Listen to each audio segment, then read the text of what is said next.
Bab ke-195. Setelah salat Ashar, Galih meminta untuk bertemu dengan Abah, Umi dan Raihan di rumah itu. Kebetulan Raihan baru saja pulang bekerja. Sejak tadi ia bertanya-tanya tentang apa yang membuat Galih meminta waktu untuk bertemu. "Assalamualaikum, Umi, Abah, Raihan." Galih membuka suara. "Waalaikumsalam, Nak Galih," balas Abah. "Sebelumnya saya minta maaf kalau kedatangan saya mengganggu. Ada hal penting yang perlu saya sampaikan kepada Abah dan keluarga." Dahi lelaki parubaya itu berkerut tipis. "Soal apa, Nak? Sepertinya cukup penting." "Iya, Abah. Kebetulan ini menyangkut Alfian. Saya perlu menyampaikan kebenarannya, supaya fitnah yang beredar tentang saudara saya dijernihkan dan tidak melebar luas." Ucap Galih membuat Umi, Abah, dan Raihan saling lirik. Raihan memandang ke arah Ihsan dengan penuh curiga. Apakah hal yang akan disampaikan oleh Galih ada hubungannya dengan lelaki itu? "Ini tentang kejadian yang melibatkan Alfian dengan Melati beberapa hari lalu." Raut wajah ketiganya seketika berusaha serius. Ketegangan semakin mendominasi. Galih menggeser salinan hasil tes lab milik Alfian ke hadapan Raihan. Lelaki itu dengan cepat menyambar dan membaca keterangan yang tertera di sana. Kemudian meraih ponsel di mana terlihat rekaman CCTV di mana Ihsan terlihat memasukkan sesuatu ke dalam segelas air putih. "Apa maksudnya ini, Nak Galih? Sebelumnya saya mohon izin untuk menyampaikan, Abah." Galih menjeda ucapannya dengan tarikan napas. "Saudara saya, Alfian sudah dijebak dengan begitu keji dalam kejadian ini." Semuanya tercengang. Tak ada yang mengeluarkan suara. Bahkan Raihan masih terpaku dengan hasil tes darah dan juga rekaman CCTV. "Itu adalah salinan hasil tes darah milik Alfian. Menurut keterangan di sana, ada kandungan psikotropika dalam dosisi yang cukup tinggi dalam darah Alfian. Kemungkinan saat kejadian dengan Melati, Alfian sedang berada di bawah pengaruh obat." "Astagfirullah." Suara Abah terdengar bergetar, sementara Umi sudah terlihat berkaca-kaca. "Ihsan, jelaskan ke Abah dan Umi tentang apa yang sudah kamu perbuat." Pemuda itu menunduk lesu, bahkan tak berani mengangkat kepala. "Maafkan saya, Umi, Abah, Bang Raihan. Saya mengaku salah. Saya terpaksa melakukan ini karena dibayar seseorang. Saya sedang terdesak karena butuh uang untuk biaya operasi ibu saya." Ia berbicara dengan suara bergetar, hampir menangis. "Hari itu, Mas Bayu mendatangi saya dan memberikan serbuk itu untuk dimasukkan ke dalam makanan Pak Alfian. Saya dibayar 30 juta oleh Mas Bayu untuk melakukan itu." "Astagfirullah, Ihsan!" Seolah kehilangan kata-kata, Abah hanya dapat berdecak, mengusap dada berulang-ulang. Sementara Raihan sudah terlihat menahan amarah. Kedua tangan mengepal dan rahang mengetat. "Kurang ajar kamu, ya!" Hendak bangkit untuk menyerang, namun langkah Raihan terhalangi oleh Abah. "Istighfar, Raihan, sabar. Jangan gunakan kekerasan." "Mau sabar bagaimana lagi, Abah? Karena perbuatan dia, Melati yang sudah membaik harus terguncang lagi mentalnya. Untung saat itu kami cepat datang, kalau tidak entah apa yang akan terjadi pada Melati." Pekik lelaki itu. Namun, Abah kembali membujuk. "Maka itu sabar. Duduk dulu." Melihat Abah dan Umi, Raihan berusaha menekan ledakan emosi yang membuncah. Rasanya ingin sekali ia hujamkan tinju kepada Ihsan yang telah menciptakan masalah baru dalam kehidupan mereka. "Astagfirullah." Berulang-ulang Raihan menggumamkan kalimat itu. Menahan agar tidak lepas kendali demi menghargai kedua orang tuanya. Ihsan lantas membungkukkan badan dan berlutut di hadapan Umi dan Abah. "Saya mohon maafkan saya, Abah. Saya sama sekali tidak tahu apa niat Mas Bayu. Saya hanya disuruh memasukkan serbuk itu ke makanan atau minuman Pak Alfian. Saya juga tidak menyangka bahwa kejadiannya akan seperti ini. Padahal kamu ada malam itu saat kami semua mengadili Pak Alfian.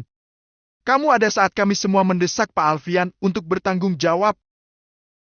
Pekik Raihan lagi membuat Ihsan kehilangan seluruh keberanian. Ihsan bungkam. Tidak ada lagi kata yang keluar dari mulutnya selain isak tangis. Bayang-bayang tembok penjara dan jeruji besi sudah terlintas dalam benak. Tolong ampuni saya. Saya benar-benar tidak tahu kalau akan seperti ini jadinya. Ucap pemuda itu penuh sesal. Permintaan maaf kamu sudah terlambat. Seharusnya kamu sadar sejak awal dan mengakui semuanya. Sudah, Raihan. Jangan terlalu menghakimi. Yang penting sekarang kita sudah tahu kebenarannya. Nak Alfian sama sekali tidak bersalah. Iya, Abah. Maaf. Abah melirik Galih yang masih duduk dengan tenang. Nak Galih, untuk urusan ini, Abah serahkan saja kepada Nak Galih dan Nak Alfian saja. Baik, Abah. Saya berencana akan ke kantor polisi untuk memberikan bukti-bukti ini. Kebetulan saya masih harus menemui Bayu untuk membicarakan sesuatu. Izinkan saya ikut. Ucap Raihan. Saya harus tahu apa maksud Bayu melakukan semua ini. Boleh. Balas Galih, lantas kembali melirik Abah. Selain itu saya mau minta izin untuk membuat pertemuan dengan warga di sini malam ini, setelah salat Isya. Saya perlu membersihkan nama saudara saya yang sudah tercoreng oleh perbuatan orang-orang yang tidak bertanggung jawab. Silakan Nak Galih. Abah akan sampaikan nanti kepada tetangga sekitar. Terima kasih bantuannya, Abah. Galih mengulas senyum. Kalau begitu sekarang kita ke kantor polisi saja. Mumpung masih sore. Biug. Kepalan tinju Raihan mendarat sempurna di wajah Bayu sesaat setelah dua orang anggota kepolisian menggelandang lelaki itu ke sebuah ruangan. Bayu yang dalam keadaan tidak siap itu pun terjerembab ke sudut. Beruntung ada Galih dan anggota kepolisian yang menghalangi. Jika tidak, Bayu pasti sudah babak belur. Sabar, Ray. Jangan main hakim sendiri. Dia bisa saja melaporkan kamu sebagai tindak penganiayaan. Bujuk Galih sambil menahan dada lelaki itu. Raihan menghembuskan napas. Darah terasa mendidih dalam nadi. Kejadian yang menimpa adik perempuannya seolah mengikis sisi manusianya. Mari kita duduk dulu. Ajak Galih, membuat lelaki itu segera menjatuhkan dirinya pada sebuah kursi. Melihat Ihsan ada di antara mereka, tentu saja Bayu sudah menebak bahwa ulahnya sudah ketahuan. Barang bukti sudah ada, dan semua sudah mengarah kepada kamu. Sekarang tergantung kamu mau bekerja sama atau tidak. Kalau kamu kooperatif dan mengakui kejahatan kamu, mungkin saja hukuman kamu akan diringankan. Bayu membungkam. Setelah melihat bukti kejahatannya terpampang nyata, tak ada lagi pembelaan darinya. Saya melakukan semua skenario ini untuk menghancurkan Alfian Setio Darmawan.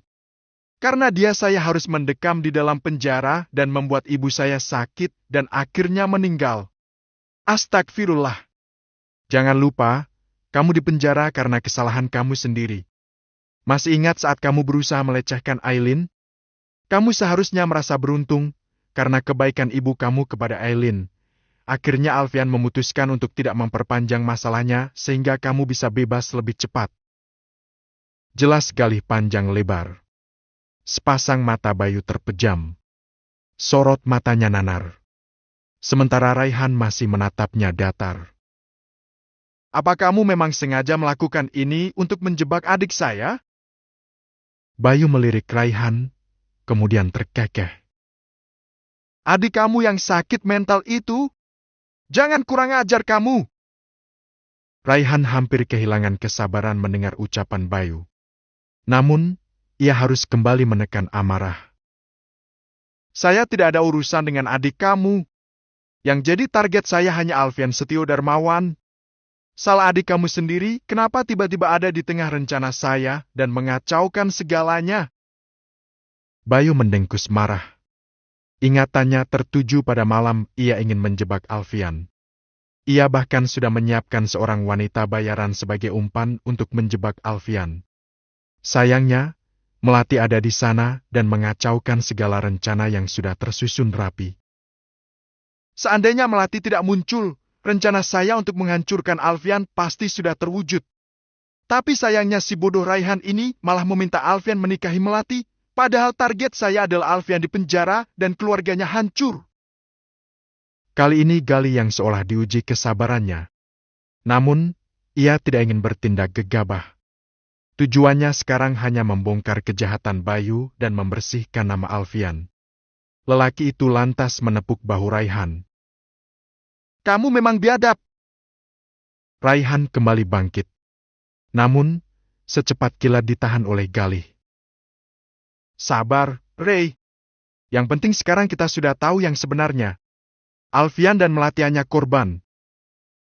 Raihan hanya mengangguk pelan. Mentari hampir tenggelam ketika Alfian tiba di rumah. Lelaki itu segera menuju kamar. Senyum mengembang di bibirnya saat mendapat sambutan pelukan hangat dari sang istri. Kenapa Nyonya Alfian Setio Darmawan sore ini terlihat berseri-seri? Ucapnya sambil memenamkan ciuman sayang di pipi. Karena aku sedang bahagia. Dapat arisan? Tebak Alfian penuh gurau. Bukan. Terus kenapa? Bayu sudah mengakui semuanya dan nama suamiku sudah dibersihkan. Bukankah ini berita yang bagus? Ucap Aileen penuh semangat. Alhamdulillah kalau begitu. Alfian mendekap tubuh mungil itu sangat erat. Satu kebiasaan Alfian yang tidak pernah hilang adalah ia akan mendekap istrinya hingga merasa kesulitan bernapas saat merasa sangat gemas. Ngomong-ngomong bagaimana Melati? Sudah lebih baik. Apalagi sekarang Melati sudah berteman baik dengan Bian. Umi bilang, minggu depan mereka akan datang. Tapi aku bilang tunggu sampai keadaan Melati menjadi lebih baik. Ya sudah, sayang. Ia mencium kening. Salat bareng, yuk. Sebentar lagi maghrib. Aku panggil anak-anak dulu. Berdiri menghadap kiblat, Alfian mengumandangkan azan maghrib. Suaranya terdengar begitu lembut dan tegas. Setiap hari Aileen merasa jatuh hati dengan suara bening suaminya itu. Salat maghrib pun berlangsung kusyuk. Boy dan Bray berdiri di belakang Alfian. Sementara Aileen, Melati dan Bian berada di syaf paling belakang. Hingga pada saat selesai, baik Aileen maupun anak-anak mencium tangan sang papa. Kecuali Boy. Anak lelaki itu diam di tempat duduk dengan wajah datar. Boy! Panggil Alfian lembut, namun anak lelaki itu malah bangkit meninggalkan tempat duduknya. Berlari menuju sebuah ruangan.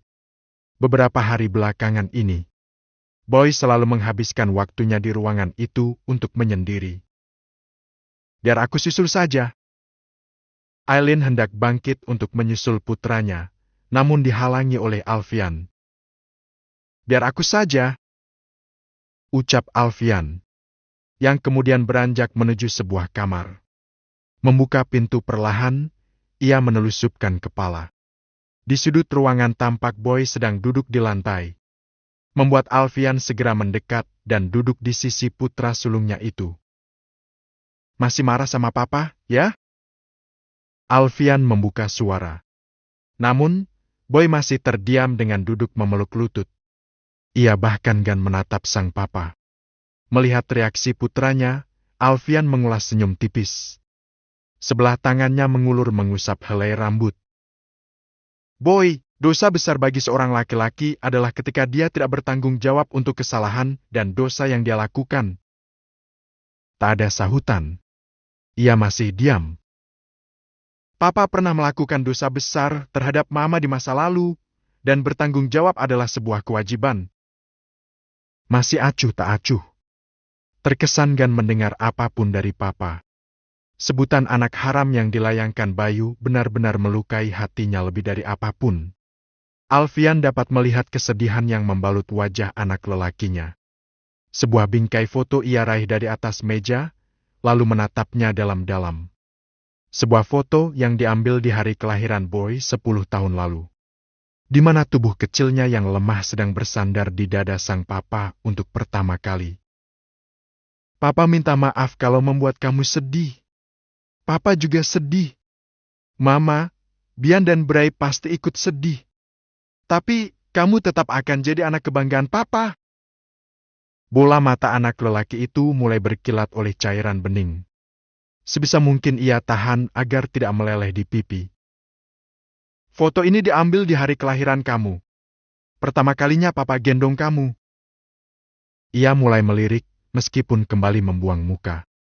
Memaksa hatinya untuk tak peduli. Papa jahat. Itu yang tertanam dalam hatinya. Kamu tahu, nak, rasanya begitu bangga saat papa menggendong kamu untuk pertama kali. Betapa bahagianya papa saat pertama kali tubuh kecil kamu sandar di dada papa. Rasanya baru kemarin papa menggendong bayi kecil yang lucu, menggantikan popok, memandikan kamu. Setiap hari rasanya, papa tidak sabar untuk pulang cepat karena untuk bisa melihat kamu. Kelopak mata Bau mengerjap, bersamaan dengan cairan bening yang mengalir. Alfian menyetel TV dan menayangkan sebuah video penuh kenangan. Alfian sengaja membuat sebuah ruangan khusus berisi segala kenangan tentang anak-anaknya. Boy menatap ke layar televisi, di mana sang papa mengajarinya berjalan untuk pertama kali, menggendongnya di malam hari saat sedang rewel karena sakit, tahu mandi bersama dalam sebuah bathtub dengan Boy yang menggunakan pelampung. Semua kenangan itu terangkum dalam sebuah video singkat berdurasi 15 menit. Sebuah video singkat yang mampu membuat Boy bercucuran air mata. Begitu banyak kenangan kebersamaan antara dirinya dan papa. Itu video saat kamu berusia 4 tahun. Setiap sore kamu akan berlari menyambut papa saat baru pulang.